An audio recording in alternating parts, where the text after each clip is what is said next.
Jason Ramirez stared at the foreigner's son bleeding through the front window of his new home. After 12 years of moving from one military base to another, he finally had a house where his wife Eleanor could plant roots, and his son Diego could grow up without constant transitions. The lawn still smelled like fresh cut sod, the walls inside were bare, and unopened boxes lined the hallway, but it was theirs.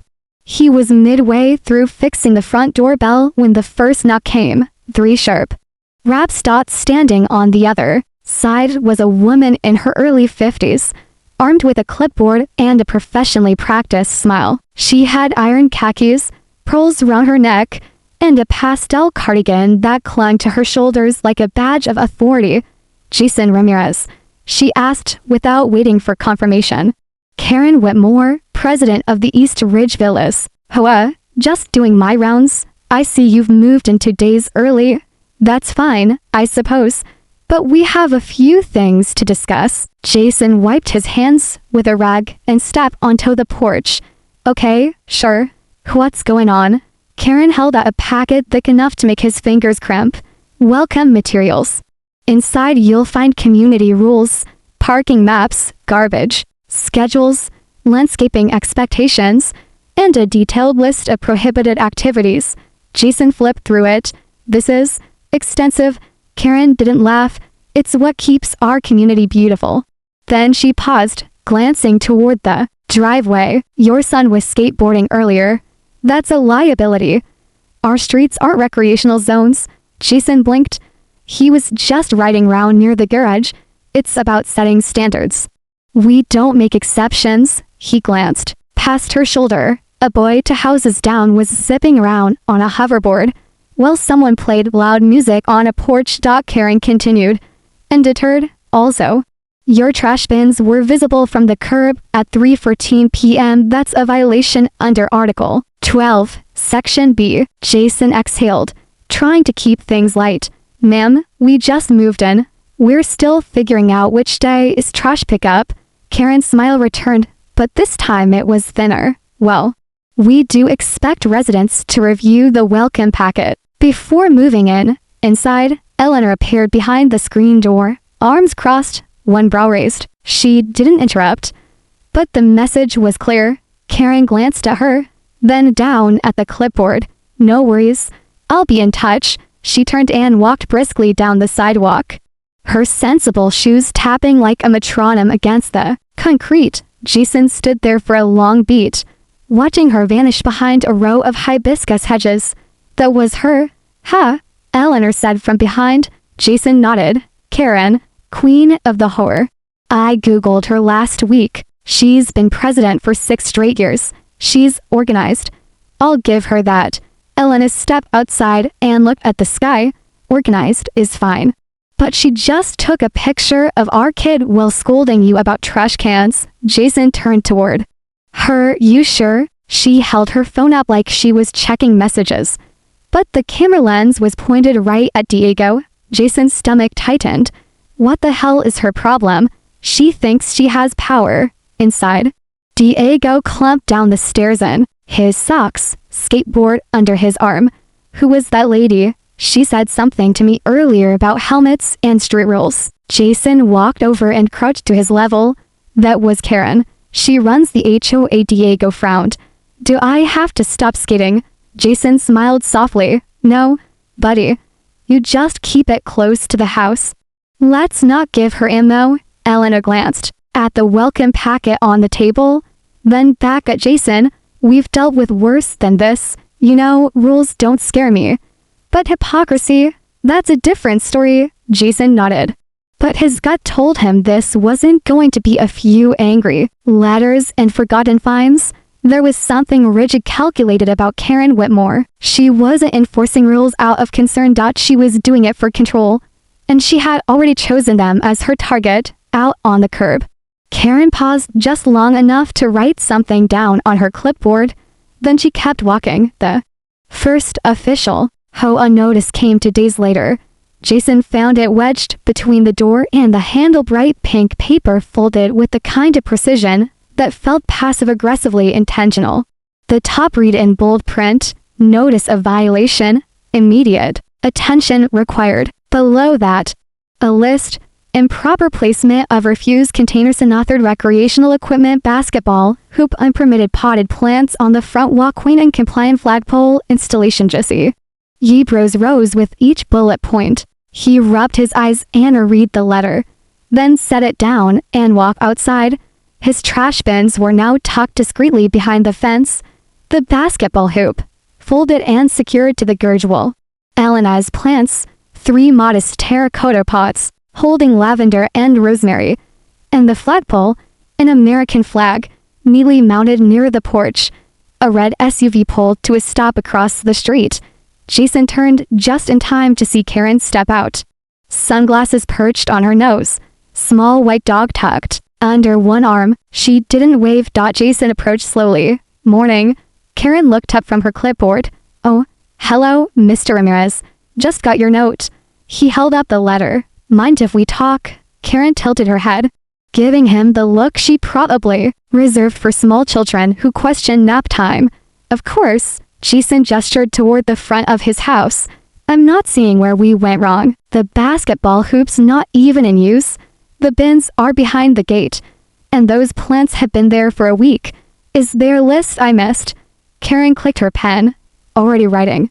Section 3B of the East Ridge Code prohibits visible recreational equipment when not in active use.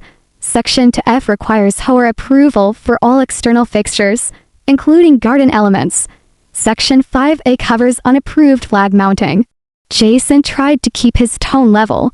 But I see a flag 3 doors down, and plants in nearly every yard. Karen smiled without warmth.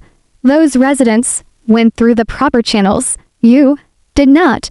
At that moment, Elena stepped out onto the porch, sipping from her mug. Proper channels, do those include your personal approval? Or is there actually a process we can follow? Karen hesitated. The process goes through me.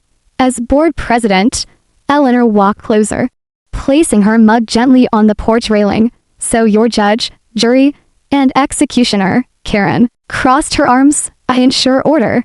And some of us care about preserving the aesthetic of this neighborhood. Jason clenched his jaw. With all due respect, it seems like we're being singled out. Karen's eyes narrowed. If you feel that way, you're welcome to attend the next HOA meeting. But I suggest reading the entire welcome packet first thoroughly before making accusations. She turned on her heel and strode toward her SUV, that tiny dog still tucked under her arm like a scepter of judgment. Jason stood in the driveway, tension pressing against his ribs. Elena joined him, her voice low and even. This isn't about a flagpole. She's asserting dominance. Jason nodded. And we just moved in, which makes us easy targets. Until she realizes we don't scare easily, Elena said. That evening, Diego came home from school quieter than usual. Jason noticed the hesitation. Something happened today. Diego nodded slowly. Karen was talking to some kids at the bus stop. I think she told them I wasn't allowed to play outside after 5. Jason's brows drew together. She said that. She didn't say my name, but she looked right at me. And then 2 kids walked away like I had the plague. Jason's fist curled against the countertop. Elena stood behind him, stone still. I don't like her watching him, she said. Voice cold now. And she's crossing boundaries. Jason nodded. If she thinks she's going to police our kid's existence, she's got another thing coming. I'll start documenting everything, Elena said. We'll keep records, videos, times, every notice, every comment. Jason exhaled slowly. We play this smart. We don't give her any reason to escalate. Too late. Because Karen wasn't waiting for a reason. She had already made up her mind. It started like any other Thursday. Jason was in the garage working on a set of shelves when a sheriff's cruiser rolled up to the curb. At first, he thought it was a patrol passing through. East Ridge Villas had its fair share of retirees and stay-at-home neighbors who loved to report everything from loud lawnmowers to suspicious squirrels. But when the deputy parked and stepped out, clipboard in hand, Jason felt his gut tighten. Mr. Ramirez? The officer asked. Jason wiped his hands with a towel. Yeah, That's me. Something wrong? The deputy glanced at his notes. We received a complaint about a juvenile engaging in disorderly conduct and damaging HOA property, specifically signage along this block. The reporting party identified the suspect as your son. Jason blinked. What? Your son Diego? Jason's heart dropped. He motioned for the deputy to follow and led him inside. Eleanor and Diego were in the living room, going over homework. Diego looked up as the deputy entered and instantly stiffened. Diego, Jason said gently. Do you know anything about a sign being damaged? No, Diego sat up. I didn't touch anything. I've barely even left the yard. Elena stood slowly, her eyes locking on the deputies, who filed the report. The deputy hesitated. It came through official HOA channels, and Miss Karen Whitmore. Elena let out a breath short, sharp. Clipped. Jason turned toward the deputy. Officer, I installed cameras last week. One on the garage, one over the door, and one on the front lawn. I can show you the last 3 days of footage. The deputy raised an eyebrow. You have footage of the area in question? Clear as day, Jason replied. Let me grab my laptop. Within minutes, Jason had pulled up timestamps, fast-forwarded through long idle stretches, and showed the deputy exact frames of Diego skateboarding near the driveway, sitting on the porch, walking the dog with Elena. Not once did he approach any signs. The deputy watched in silence. Then he closed his notepad. I believe you, he said simply. There's no evidence of any misconduct here. I'll mark this as unfounded and file a retraction with the department. Jason nodded. Appreciate you coming out. As the deputy left, Eleanor walked over to the hallway and disappeared into the garage. Jason followed her. She stood in front of a locked footlocker, kneeling to punch in the 4-digit code she hadn't used in years. The lock clicked open, revealing folders, credentials, and a military-issued set phone she hadn't touched since retirement. Jason stared at it, then looked at her. You really think this is going that far? Elena didn't answer. She pulled out a black binder with the Department of Defense seal on it and set it on the workbench.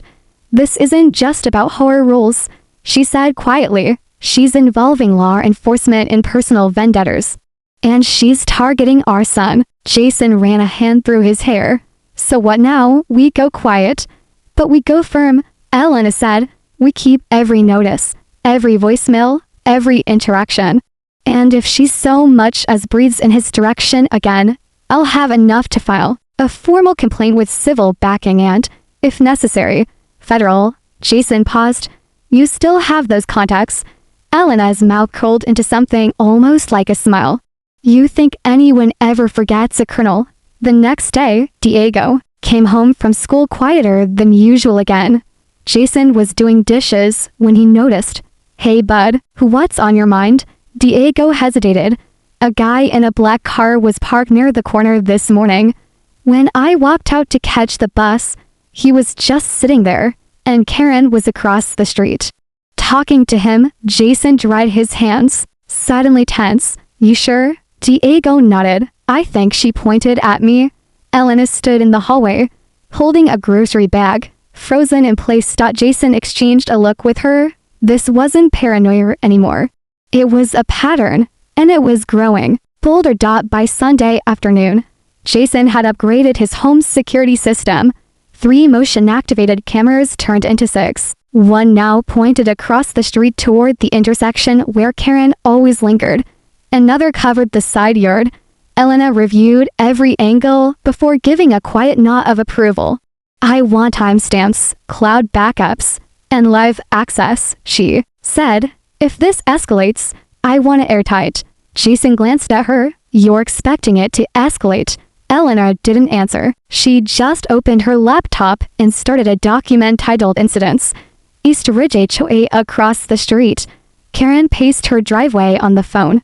She waved at a neighbor walking their golden retriever, then turned her eyes toward the Ramirez house. Her smile faded the moment she spotted the new camera mounted beneath the OFLINE. She turned away and walked back inside without another glance. But that night, the camera caught her again.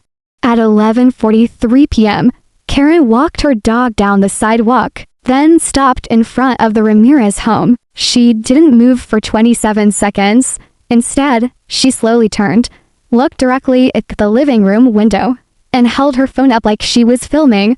The next morning, Eleanor brought coffee to the dining table, where Jason was reviewing the overnight footage. "She did it again," he said, voice tight. Eleanor leaned over and watched the clip in silence. "That's the 4th time in 6 days," she muttered. "She's not just watching, she's monitoring." Diego came down the stairs, hoodie pulled over his head. "Can I go skate at the park instead? I don't feel like being here today." Jason nodded. "We'll take you." Elena turned to Jason. "We need to talk to someone on the board." "Who?" Jason asked. "Everyone on it either ignores this stuff or follows her like she's royalty." Eleanor pulled out her phone and scrolled through a Facebook group for East Ridge neighbors. After a few minutes, she stopped. "Her name's Marcy Duggan. She's the treasurer. From what I can tell, she hasn't posted once in months, but she was tagged last year in a post about finally speaking up at a meeting." "You think she's the quiet type that's seen too much?" "I think," Elena said carefully, "she might be the one person with a conscience left on that board." Later that day, Eleanor sent Marcy a message through the HOA email system. It was professional, respectful, and detailed, but underneath the civility, it included evidence.video stills, timestamps, and the sheriff's visit summary. An hour later, Marcy replied, "I've been waiting for someone else to notice.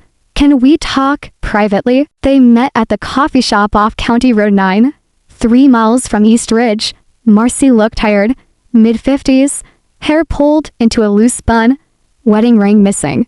She sat with her hands clasped tightly round a mug of chamomile tea and didn't speak for the first full minute. Then finally, she looked up. "She's been doing this for years," she said, "targeting families who don't look like her, veterans, single moms, mixed-race couples.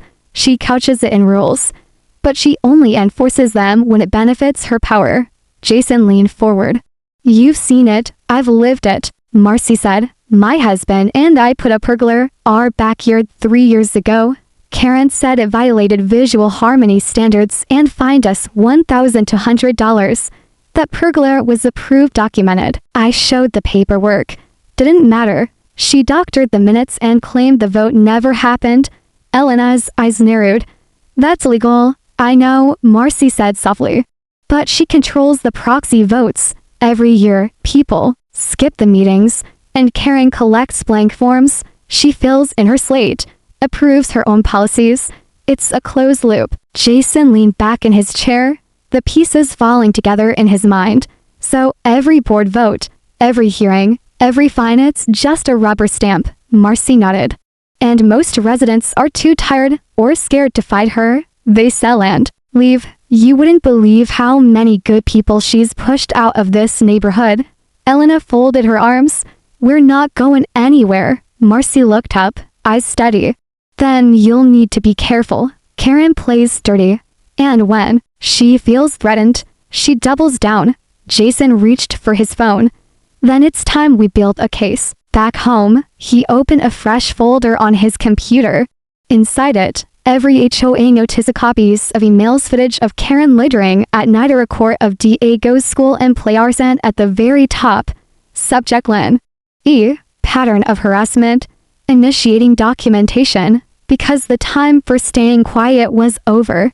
By the end of the month, things in East Ridge had shifted into an unspoken Cold War. Neighbors waved less, eyes lingered longer, and Karen, she had gone quiet, but not idle.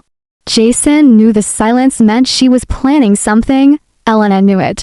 To dot, the confirmation arrived on a Monday afternoon in a cream-colored envelope, slid under the door with official HOA letterhead. Jason opened it cautiously, scanning the contents as Elena leaned over his shoulder. It read, "Notice of formal hearing. Resident Ramirez family subject.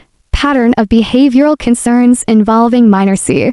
Hilled, possible community violations, and disruption of community harmony." The letter continued with bureaucratic jargon quoting policies, referencing unverified witness accounts, and ending with a stern warning. Failure to appear may result in fines, restriction of community privileges, or further legal measures. Jason scoffed. Disruption of harmony.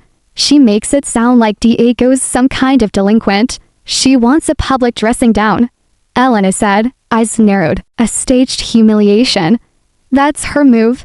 Jason dropped into the chair, the letter still in his hands. I'm so tired of this woman. Elena didn't answer. She pulled out her phone and calmly made a call. Dana, she said, I need a favor. It's time. Jason looked up. Dana who? Elena hung up and met his gaze. Sheriff Ford. Jason raised an eyebrow. Would you still have her number? I have more than her number, Elena said. Walking to the hall closet, she pulled out a duffel bag, unzipped it, and lifted out her uniform. Faded but still pressed, the ribbons still gleamed. You remember how I left the service, right? I didn't retire quietly. I left with a list of people I could call when things went sideways. Jason smiled slowly. Karen has no idea what's coming. The next day arrived like a storm cloud hanging over the community center. The HOA hearing was set for 10 a.m., and Jason half expected it to be just a room of board members and a table. Instead, it looked like a tribunal. Karen sat at the head of the long table, flanked by two board members and an HOA paralegal. A few neighbors were seated in the back, whispering. Some had cameras ready. Word had spread. Jason and Elena walked in calmly, Diego between them. His shoulders were tense, but he stood tall. Elena had ironed his collar and brushed his hair that morning. Karen smiled without warmth. Thank you for coming. Please take a seat. Jason didn't move. We're waiting for our representative. Karen raised an eyebrow. You brought an attorney? No, Elena said, glancing at the door. We brought someone more relevant. Right on cue, the side door opened. And Sheriff Dana Ford walked in, crisp uniform, duty badge shining, flanked by the deputies. The entire room fell silent. Karen's eyes widened as Dana walked directly toward Elena and gave her a sharp salute. Colonel Ramirez, the sheriff said. Ma'am, Elena returned the salute with quiet precision. Thanks for coming.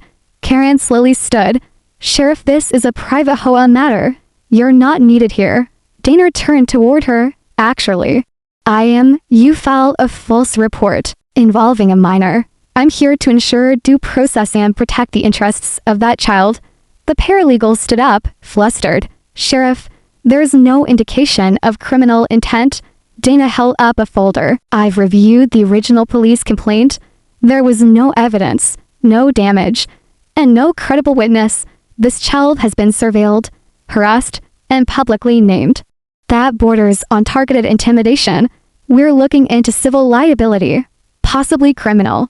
Depending on further findings. Karen's mouth opened and closed. Jason stepped forward, calmly placing a flash drive on the table. This contains 4 weeks of footage.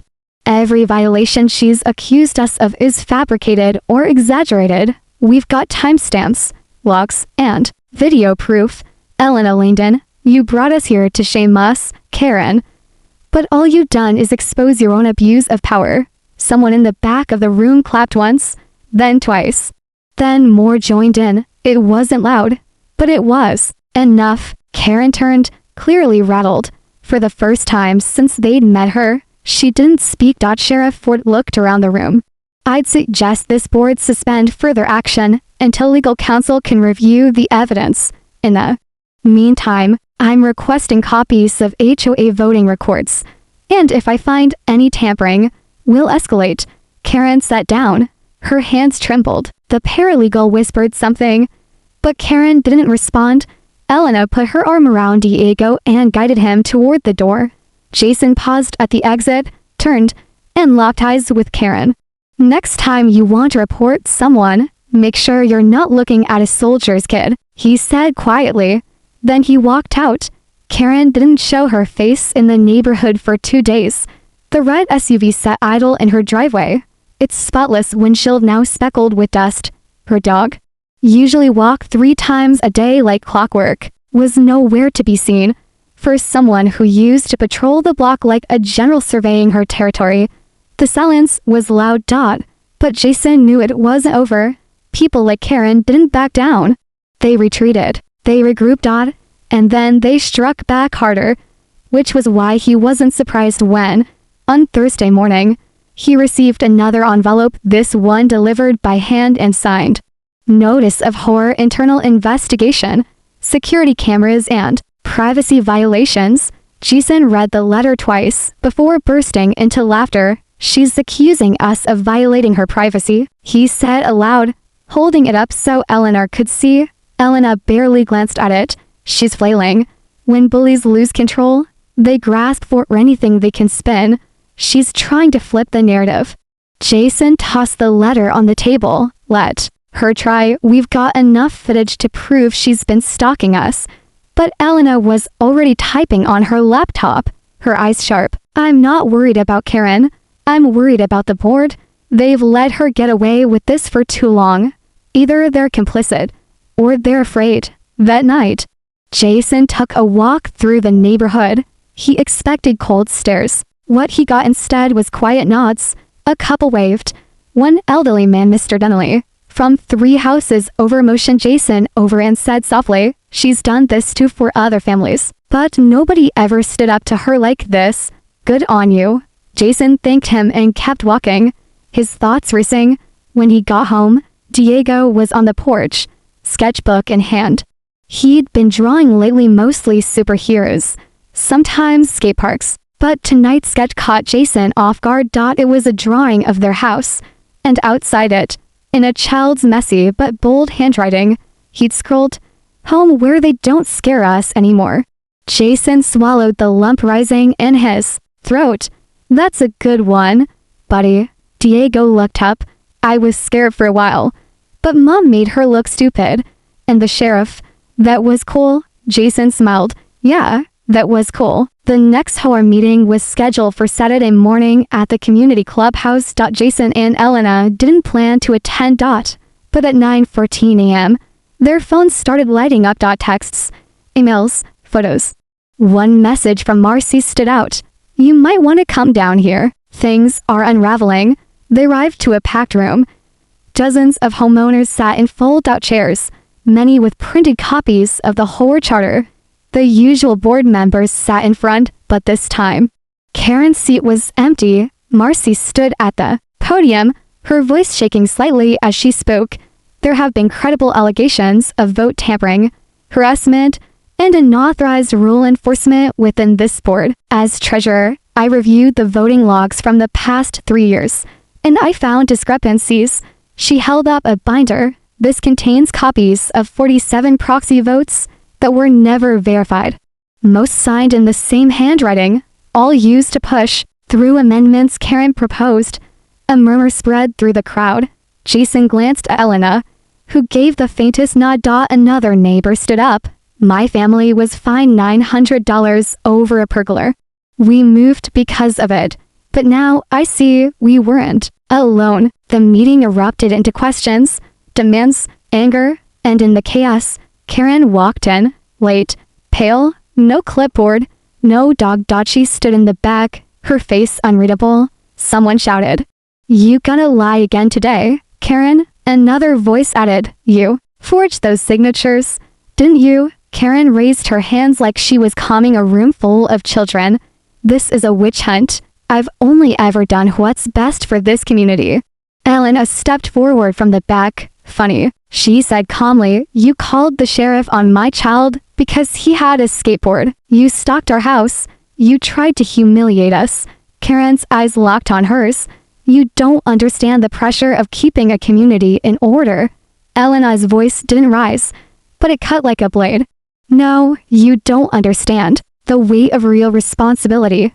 I've commanded battalions, held lives in my hands. You bullied neighbors because it made you feel powerful. Karen stared at her. She didn't respond. She couldn't, because the board members were no longer looking at Karen. They were looking at each other, questioning, whispering, and finally, Marcy said what no one had dared to before. I moved to suspend Karen Whitmore as HOA president, effective immediately. pending further investigation. The room broke into cheers. Some clapped. Others stood. Karen stood frozen, speechless for the first time in years. Elena turned to Jason and Diego. "Let's go home," she said softly. The official word came Monday morning. Karen Whitmore was no longer HOA president. The board issued a notice stating that pending a full audit of voting records, complaint reports, and leadership conduct, Karen would be suspended indefinitely, and interim President Marcy would assume leadership duties. But Jason and Eleanor knew better. This wasn't suspension. It was unraveling, and it had only just begun. Eleanor stood at the kitchen counter reviewing files when her phone buzzed. Another anonymous email. Subject line: "You're not alone." Inside were 2 attachments, scanned documents from past HOA meetings. They were detailed and damning. Proxy ballots filled out in identical handwriting for signatures from absentee homeowners. Notes in the margins suggesting vote totals were adjusted to ensure Karen's referred outcomes. Jason leaned over Elena's shoulder. "Where is this coming from?" She scrolled down. No name, just a line at the bottom. "I moved out last year. I didn't want to." She made it unbearable. Jason exhaled. There's more of them, and there were. Over the next 2 days, Elena's inbox flooded with messages, some from former residents, some from current ones who were afraid to speak publicly. Each one echoed the same theme: they'd been targeted, manipulated, or fined into silence. One woman wrote, "Karen fined me $500 for my daughter's lemonade stand. Said it violated community commerce codes. My daughter was eat." Another, "She ordered my solar panels removed. Claimed they were too reflective and visually disruptive. I lost a lawsuit trying to keep them." Then came the one that changed everything. It was from a man named Raymond Jew. Raymond was a former HOA secretary. He now lived counties over, having sold his house in East Ridge 2 years prior. His email was short but precise. "Karen destroyed my records. She forced me out after I questioned how she processed fines. But I kept backups. I have the originals, including the one she doctored." Attached were PDFs, dozens of them, original minutes from HOA meetings, clean and typed, with Raymond's initials in the corner. They didn't match the copies Karen had submitted to the State HOA Council. The forgeries were obvious. Elena picked up the phone and called Sheriff Ford. "Dana, we have something, and it's big." That Friday, Sheriff Ford and deputies showed up at the Ramirez home. Jason led them into the office, where Elena had compiled a growing archive. Sheriff Ford reviewed the documents slowly. "She's not just overstepping. She's committing fraud, tampering with official records, forgery, falsifying legal documents. This is felony-level behavior." Jason leaned on the desk, and no one stopped her for 6 years. "She was smart," the sheriff said, "smart enough to keep it buried under bureaucracy. But now that the board's flipped and residents are talking, we've got a solid case." Ford paused, then looked to Elena. "Do you want to be involved directly in the formal complaint? It'll draw attention." Elena nodded without hesitation. "Put our name on it," Jason added, "and our sons." She targeted him. "She made this personal." Ford nodded. "We'll handle the rest." Meanwhile, Karen had gone silent again. Her house's blinds stayed drawn. No dog walks, no SUV sightings. But the gossip in the neighborhood was deafening. She was always power-hungry. "I heard she changed the vote on the new pool," she yelled at a guy for planting roses, then installed fake ones in her own yard. But the most jarring story came from a quiet neighbor named Anita, who lived across from Karen for 5 years. She showed up at the Ramirez door holding a manila folder. "I thought you should have this," she said quietly. "I kept a journal of everything I saw." Inside were dozens of handwritten entries, dates, times, and notes of Karen's movements, instances of her confronting neighbors, of her walking through private yards, of her snapping photos without permission. Jason flipped through the pages. "You documented this." Anita nodded. "I was scared to say anything, but I saw how you handled it. I'm not afraid anymore."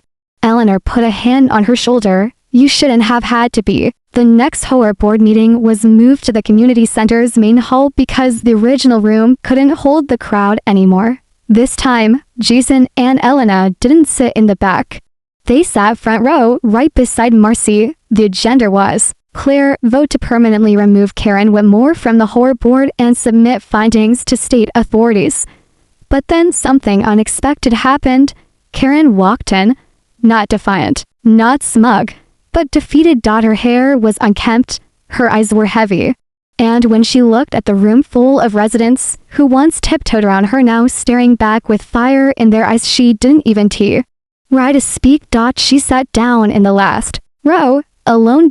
And listen. Marcy took the mic. This is a community, she said, not a kingdom. 3 weeks later, the sheriff's office delivered the final blow. Karen Whitmore was officially under investigation for fraud, abuse of authority, and false reporting involving a minor. The letter arrived at every doorstep in East Ridge Villas. The board, under Marcy's leadership, had voted unanimously to cooperate with authorities. The residents, many of whom had lived under Karen's thumb for years, read it like it was a release from captivity. Jason stood on his porch holding the letter, the Florida breeze rustling the corners. Elena stepped beside him, coffee in hand. She's finished, he said. Elena took a long sip and nodded. Not just because of us, because the truth always catches up. Jason turned as Diego opened the door behind them. There's someone outside, Diego said. Jason stepped out further and spotted a familiar sheriff's cruiser pulling up. Sheriff Dana Ford stepped out, sunglasses in place, a large envelope under her arm. Jason met her at the curb. I thought everything was already filed, he said. Dana grinned. It is. But I figured this moment deserved a little extra. She walked with him to the porch, Elena now watching with curiosity. Dana turned to Diego. You doing okay, young man? Diego shrugged. I guess. She knelt to eye level. I heard you kept your head up through all this. That matters more than you know. Then Dana turned to Elena and pulled the envelope from her bag. This is for you. Elena opened it slowly. Inside was a formal commendation from the sheriff's office in recognition of exemplary civilian conduct and community advocacy. Jason looked up. You didn't have to. Dana raised a hand. I did. A lot of people talk about leadership. She showed it, with a binder and a convoy Santa kid who stood taller than some adults. Diego smiled faintly. At that moment, a group of neighbors began to gather on the sidewalk. It was unplanned, but it felt right. They clapped. Some even whistled. Then came something no one expected. An elderly man stepped forward. It was Mr. Donnelly, the man who had once been too afraid to challenge Karen. He saluted. Right there, on the sidewalk. Not mockingly. Not out of protocol, but out of respect. Jason turned toward Elena. You see that? Elena smiled softly. They finally know who they live next to. Later that evening, as dusk colored the sky and porch lights began to flicker on across the block, Jason and Elena sat with Diego on the steps. A neighborhood boy rode by on a bike and waved. Another walked up and handed Diego a flyer. What's this? Diego asked. Backyard soccer game. No adults allowed. Bring snacks. Diego looked up at Jason. Can I go? Jason grinned. As long as you promise not to damage any community signage. Diego laughed. The next HOA meeting was the most peaceful one in recent memory. No fines. No veiled threats. No clipboard of doom. Marcy stood at the front and outlined plans for real community improvements. She called for volunteers, not for power, but for partnership. Jason volunteered to help rebuild the community garden. Elena signed up to organize a neighborhood safety night. Diego, surprisingly, raised his hand to join the junior mural project. Afterward, someone asked Elena if she was interested in running for HOA president. She chuckled. I've led soldiers across continents. I think I've earned the right to just grow tomatoes in peace. The room laughed. Karen Whitmore quietly sold her house 2 months later. No farewell letters.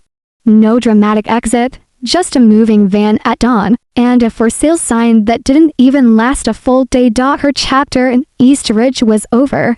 But what she'd built out of fear had been replaced brick by brick with something stronger. A neighborhood that watched out for each other. A family that stood up for what was right.